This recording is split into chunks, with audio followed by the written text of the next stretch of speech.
G'day, Ben Cousins here. Peace, everybody. I'm Carmelo Anthony. You're listening to Ball Magnets. And you're listening to the Ball Magnet Podcast. He's a superstar. He is an absolute superstar. Tommy Mitch. Cripps at the back. Cripps is too good. Yes! Oh, how good was that? The Ball Magnets Podcast is brought to you by AIA. Rick, the morning after Collingwood v Carlton, how's the body feeling?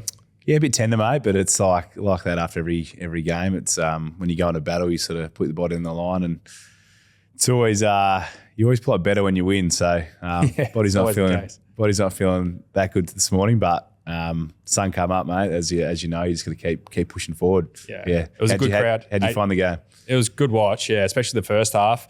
Like, there's always the argument around high scoring versus a close game. I actually kind of like the idea of close games that are low scoring. I think it adds some real tension to the game rather than just genuine shootouts. Yeah, I feel like it's more finals like that arm wrestle. We get both teams that defend really well, and contest is high, pressured moments, big crowds. I think that's always been the argument over a lot of years. We always talk about high scoring, but when you get to finals, it always comes back down to the real fundamentals because both teams defend really well, I reckon. So that's what it felt like, especially in the first half last night. And how did it feel on the ground?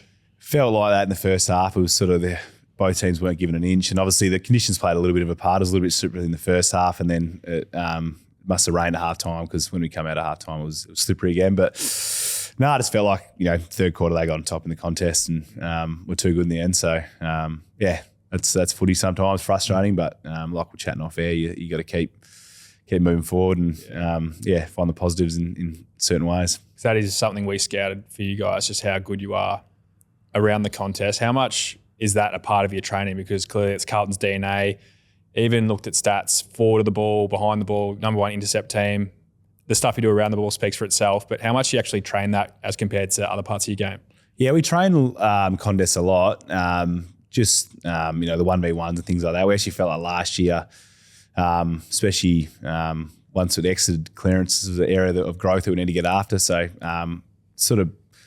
although we haven't won, we've sort of seen some big growth in that sort of part of the game. And around clearance and stoppage, sometimes I feel like it's a bit of a mix. Sometimes it's like the personnel you got in there.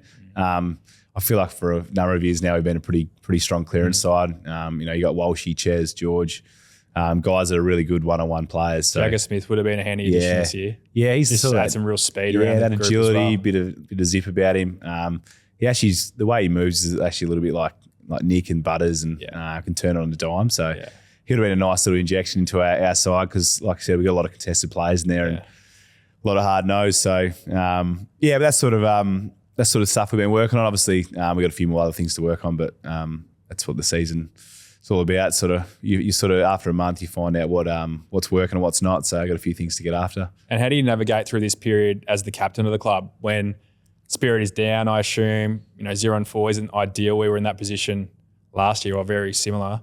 How do you navigate this next phase as captain when you rock up to the club? Yeah, we're chatting before. It's been in these positions a few times now, and it's always tough because winning gives you so much joy. Like it's just that's the best part of footy is when you go to battle for a couple of hours, but all the planning and preparation throughout the week, and then you get that sort of moment on ground with your mates and that feeling in the room's post. So when you don't get that nourishment for a couple of weeks, that's when frustration can start coming, and also it's a bit like golfing. Sometimes you just need to see one go through the sticks and you get your confidence back. And I feel like that can be similar in footy. But the biggest thing I've learned over the journey is number one thing is you never lose hope as a leader.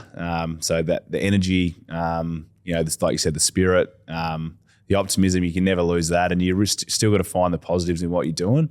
There's also the element of we got to actually face the facts of what's happening as well, and that's where you got to be really strong on the standards and the behaviours as a group that we feel like, or whatever team's going through, that you feel like either is acceptable or not. And so you got to find that blend where always have the hope and optimism, but you also got to face the facts of where you're at, because you can go through times where, you can also blind optimism too, where you just always look for the positives, but you're actually not addressing the things that are costing you the game. Yeah. So I don't know, have you ever been in a situation like that before where you start the year in sort of... Yeah, we experienced it last year. It's a tough position to be in. As you said, as soon as you lose spirit and even the enjoyment of coming to the footy club, that's when things go downhill, you have to almost fake it till you make it to some extent. Even the days you're not feeling it, you have to come in positive. You have to make an effort to get around someone or work with someone, and that becomes infectious, I think, throughout a playing group. And it'd be tough for a captain. That's why I was so interested, because you're the front of all of that. You have to be the face for everything, and everyone is looking towards you. But what about in terms of the footy itself? What are you thinking with, you obviously been leading in every game. What do you want to work on as a team to sort of play the full 4 quarters at the moment? Yeah, well, I knew the answer, mate. We'd probably won 4 games, but a bit of it's just when challenged, I think, in games, the ability to really hold on and still go back at them. I feel like early in the part of the year, we've sort of, and it'd be visible on TV, like watching a few games back, you just sort of see us get a bit safe, I reckon, with the ball.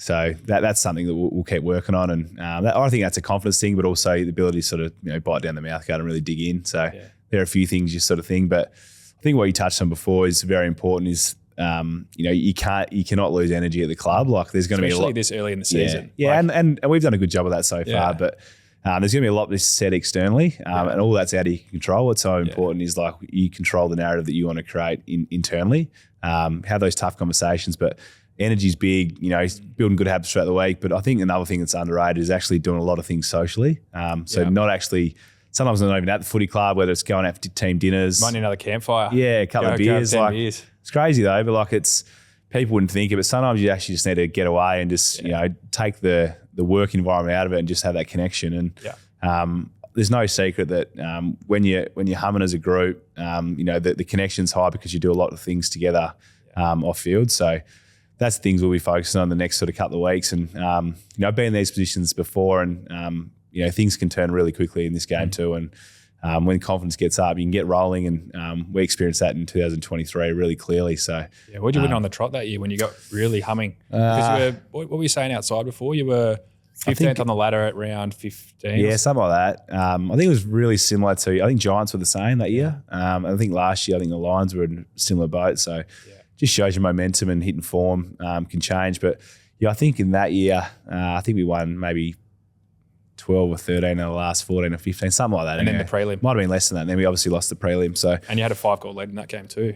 Got off to a flyer. Yeah, so that's why when I said before the importance of sort of that never lose hope is because things can change quickly. And same, mate, I reckon when you talk about, I know we were chatting before about injuries as well, it's like the same sort of thing, I reckon. It's you've had some big setbacks before on the injury front, but when you actually get injured, you sort of feel like you get the heart ripped out of you a bit, don't you? And then you sort of grieve for a bit, and then you find you get your surgery or you have your plan and then you attack it. It's sort of the same sort of thing. Like you can't lose hope and lose sight of that.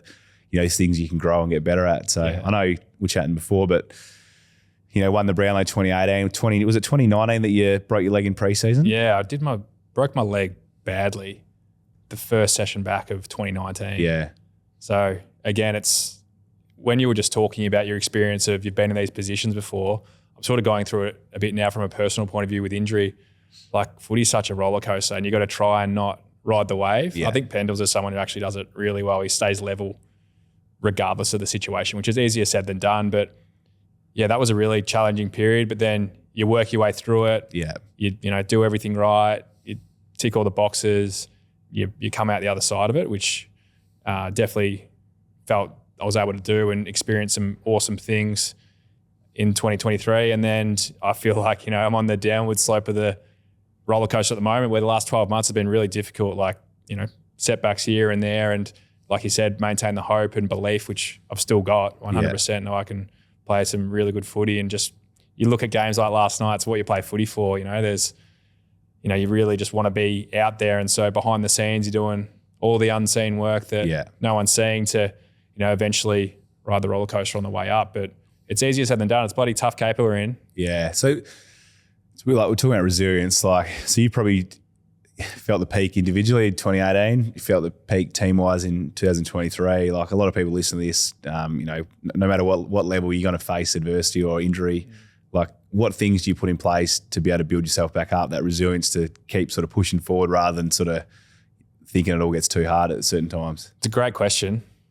I think, the initial phase is definitely important. When something doesn't go wrong, you need to feel it. You need to accept that this is pretty shit. Yeah. And then I think it has to get to a point in time, whether it's a date or a moment in your rehab, that you have to, all right, you know, this has happened. What's within my control? What can I do well? And I think this rehab particularly, I've tried to really expand myself. And to be honest, there's been a lot of positives that have come from it. You know, like I've other opportunities that have come, done some footy with Channel 7, doing obviously more podcasting with what we're doing with ball magnets, working with young guys at the footy club. I've got more time now to really focus on others. I actually did the oppo this week for Carlton. So helped Nathan Murphy out with that. So just trying to be selfless in that regard and give back through what you've been given and what I've been given, which is, you know, still, you know, been very grateful to have the career I've had to date. But yeah, I think that's how I've grown. Looking for the opportunities, I think, is a good one. Like not why me, doom and gloom. What are the opportunities? What is this teaching me? And growing from that. What about yourself? Yeah, I've had a few injuries. I've been pretty lucky on the injury front for the last 5 or 6. I've played through injuries, but never had ones that have kept me out. The things that challenge me the most throughout my career is probably just the team stuff, and when you put so much time in, getting, you know, the reward back from a team sense, and especially from when we first started, a lot of us, you know, drafted at a similar age at Carlton.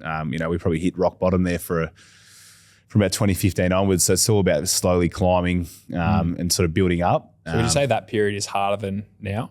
Yeah, they're different. Like it's when you're starting a rebuild and you're fully bottomed out,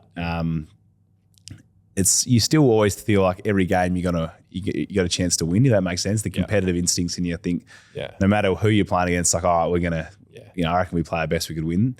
Reality is from about 2015, sort of the, you know, 2019 is, you know, we're just getting so much youth into the side, and we're basically trying to learn how to win again. And then when you start the season off poorly, you know, so many of the years early on, like, you're out of the finals equation by, you know, around 6 or 7. So the ability to keep picking yourself up and sort of, like I said, that optimism and hope and keep pushing forward when, you know, there's no sort of carrot at the end of playing finals, that was hard.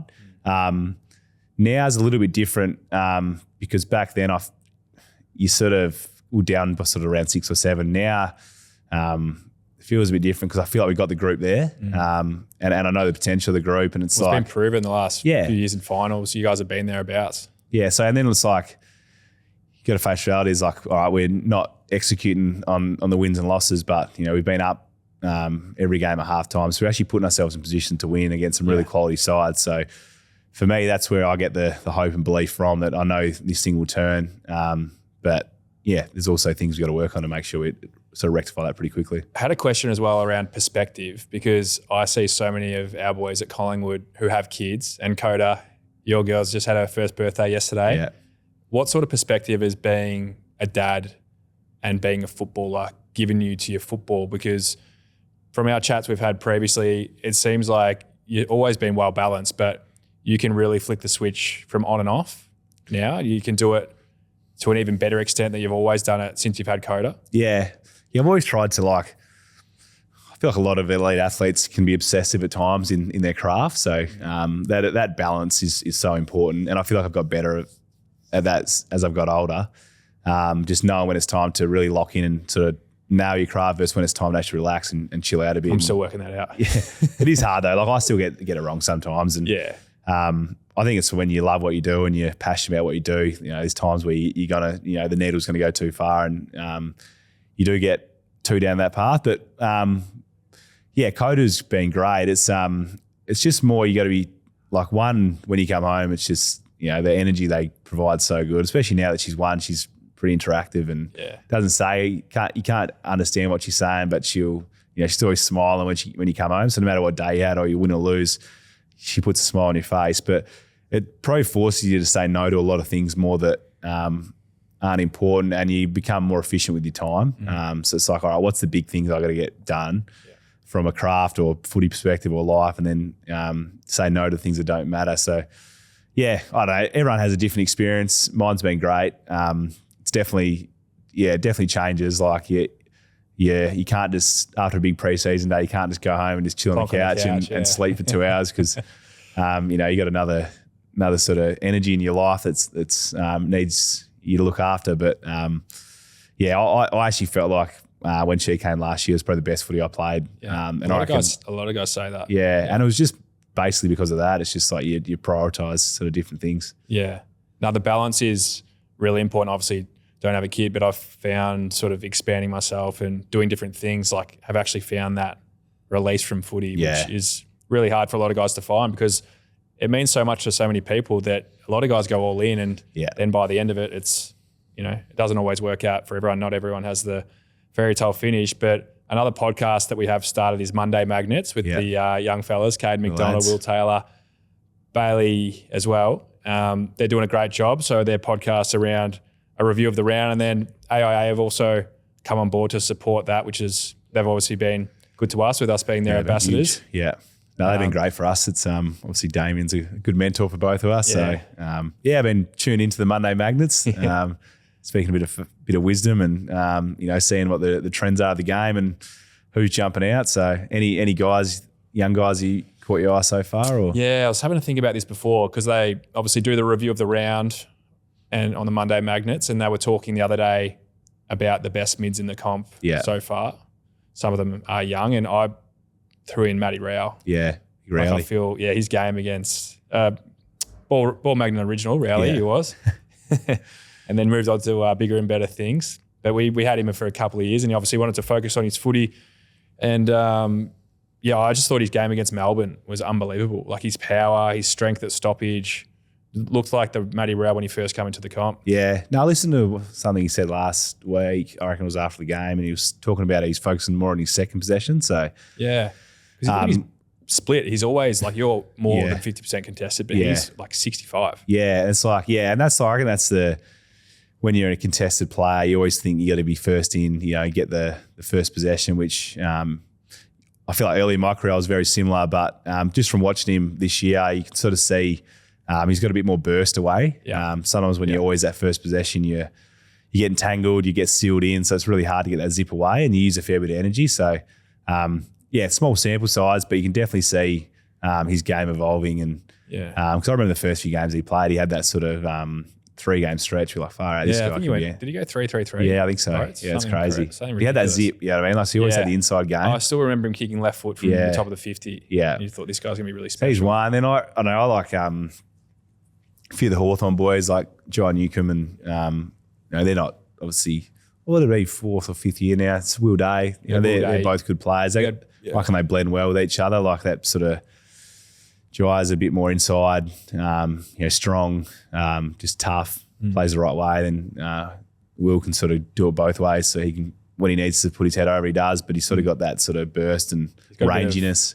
Laconic movement to him. Where he just moves really smoothly. We had Will Day in yesterday doing a pod, and then Nick Watson as well. So they'll be on our Spotify and YouTube for Ball Magnets podcast this week. So but it's crazy. I was thinking the other day, it's amazing how quickly the game evolves and changes. And for me and you 5 years ago, what are you now? You're 31 now. 31. So you go from like 25, 26, start entering your prime, and all of a sudden hit 30, you still feel like you got a lot of good footy ahead. But these young guys are coming in, and 22, 23, 24, and then they get the belief that they belong at the level, and then you see their sort of performance grow. So, I just love seeing young guys come in and impact the game. And best thing about them, they're always hungry, and they sort of want to take it to you, which is great. Yeah, some of them remind you of your younger self, don't you? You respect it, because when you go in head-to-head with them, I really like Finn Callahan from the Giants. Yeah, he's had a great start. An older head, but Libba, I love watching him. Like, you just know when you play someone like Libba. I've always loved my battles with him over the years. I'm not sure about you, but you just know you're going to have to bring your best, because he's going to bring it, and he's going to fight you, and you're going to scrap. And you love that, though. Like, you love that, all right, I'm going to have to bring it today. Yeah, it's just that contest that, I know he's got the will to win, will to win the ball. Which is bigger than anything, I reckon. I reckon that's bigger than any talent or natural ability of speed, jump. Like, you want to play with guys that show that grit to win. Yeah. That's bigger than anything. Yeah, something you can't teach on, I reckon. There. Correct. What about, so we spoke about Rowley, obviously Lockie Neal, Ball Magnet as well, and our training programs, or your training program that you've created. Do you want to talk a little bit about the 2 programs you've created and where people can get them? Yeah, so we, the whole point when we first started was like, basically, how can we help the next generation sort of get access to knowledge that we've learned along the journey to help sort of elevate their game, whether they make it to the highest level or not. It's just more getting kids together. They can train. They have that determination to train and level up in their skills. So done sort of 2 programs. First one's actually a contested ball sort of program. So things both of me and you focus on a lot, but it's got to do with your feet, your ball handling, little craft elements in terms of body positioning and things like that. And there's real basic things that no matter what level you can sort of. Mate, I signed up to your program if it makes you feel better. When I was doing a demo for when you go on the website and you buy the program, so we're on the back end obviously in a meeting and I tried it, so I've actually got your program. It's some good stuff on there. Yeah, it's real basic. It's just things that you can sort of add to your game. And the second one's just sort of like all about sort of maintenance and body movement. So me and you both work with a guy. I work with Robbie, DNS. So we've talked about it a bit on the pod before, but it's basically a body movement thing and bit of a different thing. I feel like it's starting to gain a bit of traction worldwide, but had a massive impact on sort of my body. I know it has on yours. It's been life-changing, game-changing. Yes. For sure. So Robbie's in the demo in those videos.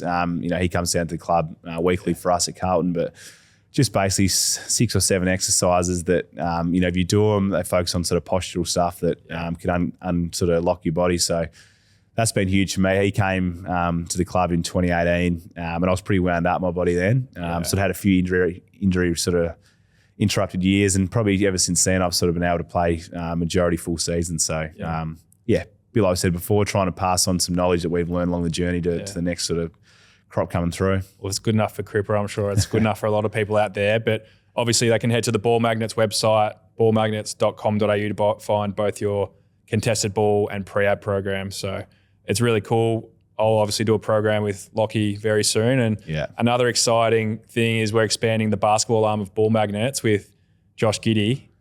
Let's talk about the buzzer beater because we better talk about that because that's iconic. Doing it over LeBron to beat the Lakers by a point, and then we'll get to Giddey's program, what he's going to do with us as well. But where were you when I think I texted you. I was watching it. I've been loving watching the Lakers at the moment just because of the Lucas or LeBron sort of a bit of a buzz. And I don't know, like chatting to you about Giddey at the moment, like I feel like ever since that trade went through with Levine and DeRozan's had the ball in his hands more, and since then, like his numbers since All-Star break are like almost averaging triple-double. Yeah, it'd be top 15 in the comp, and gonna get paid. It's good, but like even like chatting to him over the break and seeing him do the work back here, like he's been locked in. Like he was training twice a day. Yeah, he was locked in, and I think he's like 204 as a point guard, so he can do a lot. I think his 3-point shots improved out of sight. Like I think he was shooting 50% the last month from 3. So that photo, mate, like I texted him straight after. I was like, mate, that is one of the most iconic photos for you. It's like half court, LeBron's in the photo, like hands in the cookie jar. Yeah, and then Luka's got his back to him watching the ball. So it's a weird thing. Like when you you hang out with him, that's like, you forget how young he is. He's going against these mega stars that you always watch, and then he's got a photo where he's hitting a buzzer beater at half court from him. So mate, pretty cool moment, but I'm just happy for him. Like obviously he went through a lot of adversity last year too. So just for him to, play some good basketball, and he just looks so up and about, which is good to see. I remember a funny story from last year. So myself, Giddey, Nick Dacos went and got dinner, and we were walking through the city, and a lady came up to Josh Giddey, not knowing who he is, obviously future star of world sport. And she's like, "Oh, do you mind taking a photo for me and Nick?" And then Nick was like, "You probably want his photo if anyone." But it was kids probably would love that. It was a good way to level him out anyway. But really exciting to see what we can do with him. We've obviously travelled to OKC when he was at the Thunder to visit him and do some training content, and good chance to head to Chicago this year and do the same. But Giddey's going to do a program that'll be coming out very soon on Ball Magnets too. But while we're on the NBA, give us an MVP tip, championship tip, finals MVP tip. I reckon it's obviously between Shea and the Joker. I actually don't know. Like, I don't know which way this one's going to go. I feel like the vibe is Shea's going to win it, just because I feel like a bit of voters fatigue might come in for Big Jokic, but his numbers this year are crazy. Like, it's you said the 60-point triple-double. Yeah, that was one of the best games. I don't know if you watched that game live. I saw the end. But Westbrook. It was a few blues. At the it was unbelievable. Like, that's one of the best games I've watched on TV. Double OT? Yeah, but just like the shots the guys were hitting. I think Shea will win it, but it could go either way. Championship tip. I'm interested to see how Lakers go. Imagine if they make a run, how good that would be to watch. I just feel like Luke and LeBron, like they're just so smart, and a 7-game series. Yeah. The only question mark there is just their centre depth, I reckon. Yeah. Who plays that role? But in saying that though, they got so many guys with length that are like 6'8", like Finney Smith, Rui, Vanderbilt. So they can actually play sort of that hybrid sort of model where they have sort of 5 sort of semi-bigs on the court. So yeah. But I feel like OKC this year has just been like that good. Like their numbers, like they're on pace for a 70 sort of win season. So I feel like people are still underestimating how good they are and how deep they are. So that'd be my tip going in. What do you reckon? I'm taking the Celtics. Yeah. I think experience in finals. I think Tatum still has a chip on his shoulder, and I really rate him, even though he probably doesn't get the credibility that he still deserves just because he's not as much as an outgoing personality. I think it'll be Celtics, Thunder. Yeah. And I think Celtics. So what go conference finals? Who's playing conference finals? I'd love to say Lakers. Yeah.